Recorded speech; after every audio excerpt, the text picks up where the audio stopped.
Hey, what up, though, guys? It's your man Dale. I just want to talk to you a little bit today about some things that you're going to possibly encounter along this path of entrepreneurship.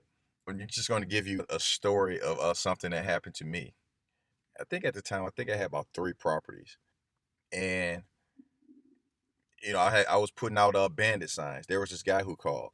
He's like, "Hey, man, I got this house over on the west side of Detroit, and I'm an executive over the state. I need $10,000 for it." So I'm like, all right, cool. Doesn't sound too bad, but I don't know the West Side. I'm an East Sider, so I picked up the phone, called one of the agents that I do business with over on that side. His name is Marcus Twyman. Look him up. He's one of the top agents here in the Detroit area. So I called him. So he's like, okay, if it's the area that I think it is, you can probably sell that house for like $38,000 all day. So I'm like, all right, cool. All right, so I'll go see it. All three of us met over there. Looked at this house. It needed about $2,000 worth of work. No lie, $2,000 worth of work. So I'm just seeing dollar sign like ching ching ding ding ding. I'm seeing dollar sign. Now I had all of this excitement, so I signed the contract with the guy. I signed an agreement with the guy. Never say contract. I signed an agreement with the guy. Look, for $10,000, give me 30 days. There was only two people that I knew in this entire world that possibly could have like $10,000 that I kind of felt comfortable, going to asking them for that amount of money. Now, that $10,000 at that time, it might as well have been $1 million, because I didn't have it. There was one guy, that was a cousin. Um, I went to him. He was in real estate or whatever. He was an older cousin. I went to him. I talked to him like, hey, I got this deal over here on the west side. I just need 10 grand. Oh man, 10 grand, I get houses like for cheaper than that, no, yeah. So make a long story short, I didn't get the money from him. So then there was another person that I went to.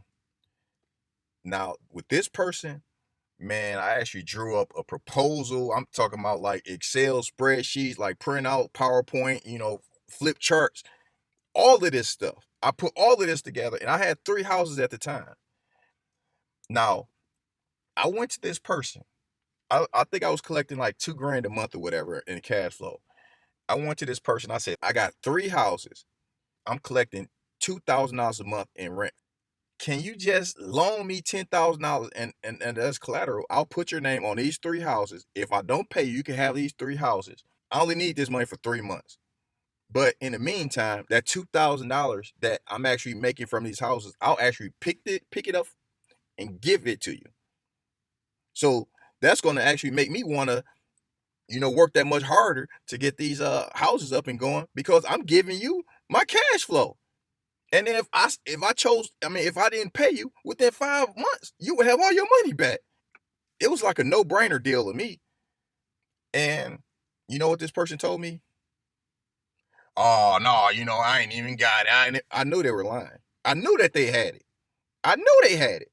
So now pretty much what happened was, I was kind of new to the game or whatever, so I didn't really understand all of the nuances and how to find people to buy the house. And I was like, I had already brought like three people over to look at it or whatever. And when I actually couldn't find anyone to buy it, I had told my agent, and he pretty much like found somebody, and I ended up making a $2,000 um, assignment fee on it.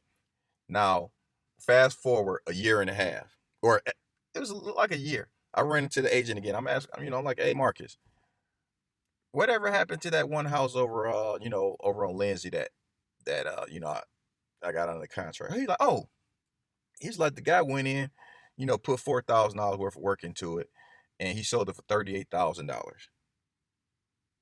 I'm like, I had it under contract for 10.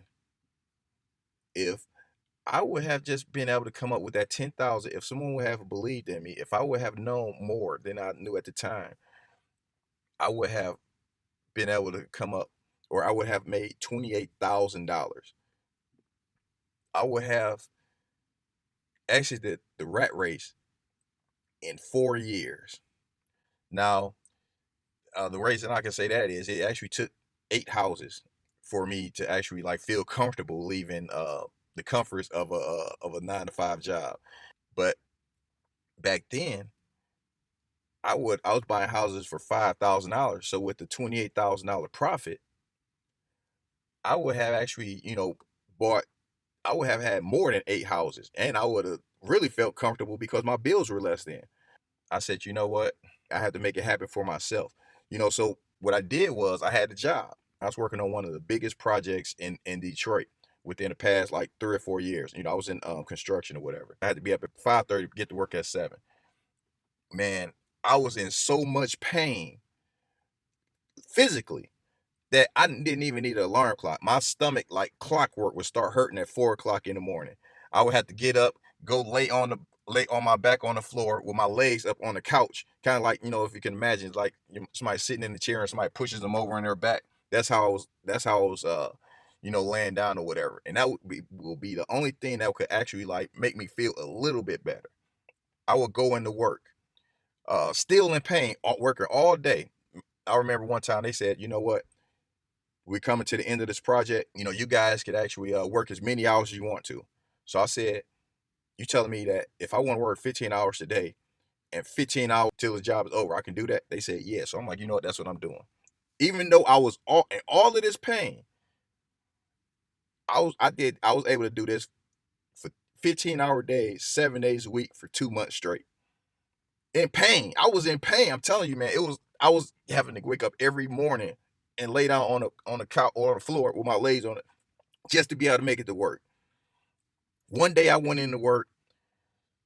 I couldn't take the pain no more. I was standing up about to get ready to go to work, and then I'm like, I told my foreman, I'm like, man, you know what, I gotta go to the hospital. I went to the hospital. They were like, man, here's your garment. And I'm like, what? They're like, man, you gotta go to surgery right now. We gotta take your gallbladder out. I'm like, my gallbladder out. Next thing I know, man, I'm in surgery. You know what I'm saying? They counting down with the thing on my face, counting down. You know what I'm saying? Now, this actually happened a year after that deal that I just told you about. Had I been able to find this or get the money or whatever, if anyone was available to help me, I would still have my gallbladder now. I had to force myself. Man, I'm telling you, I worked really hard to get to this point. So I sacrificed a lot. So I'm telling you, you know, don't give up. Do not give up because it's worth it. Now the lifestyle that I live um, is something that I envisioned 15 years ago. I was telling people about 15 years ago. These people were telling me what I envisioned was I was crazy 15 years ago. I'm living it now. Just don't give up. Sometimes the people that you think are going to help you, they aren't going to help you. You may have occasional ones that may help you, but don't let that stop you. Keep going. When I found out how much that guy made on that deal, I was like, you know what? I vow to never let such a small amount of money stop me from, the life that I want. Just keep going. Don't let nobody stop you, man, and make it happen.